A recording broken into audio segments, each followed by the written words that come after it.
Arestado ang suspect sa paggapos at pagnanakaw sa isang dentista sa Maynila. Ang suspect nagpanggap na kliyente.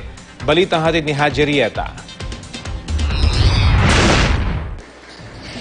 Sa kulungan ng bagsak ng lalaking ito matapos mahuli sa isang entrapment operation sa Sampaloc, Manila kagabi.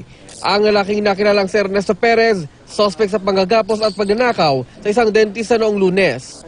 Ayon sa biktima na hiniling na itagong pagkakilanlan, nagpanggap na pasyente ang suspect. After ng cleaning,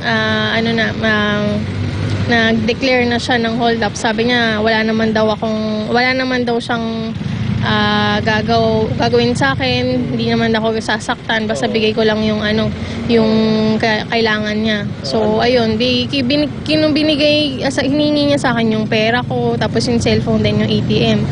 Iginapos raw ng suspect ang dentista at kinuha ang kanyang pera at ilang gamit. Nang makalis ang suspect, doon na raw nagsisigaw ang dentista para humingi ng tulong. Kinabukasan, nakontak pa raw ng biktimang suspect sa cellphone na ninakaw sa kanya. Tinangka pa raw mangikilang suspect at nagbantang babalikan nito kapag hindi nagbigay ng 50,000 pesos. Dito na ikinasa ng pulisya ang entrapment operation. Nagte-text sa kanya yung suspect na humihingi ng additional na pera. Kung hindi,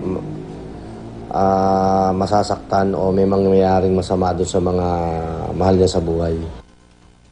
Hindi na nagbigay ng pahayag ang suspect na nakakulong sa MPD Station 4. Maging aware tayo, and then yung number 1 talaga, wag mag-iisa sa clinic. So ayun. Tapos yun yung kumbaga based on my experience talaga, pag may kinutuban ka, so ayun, paniwalaan mo kasi talagang nagkakatotoo talaga. Ako po'y nananawagan sa mga dentista o sa ganong practice, maging extra careful po tayo sa mga tinatanggap nating mga pasyente. Kasi katulad po niyan, nagpe-pretend silang pasyente, tapos o hold upin pala tayo.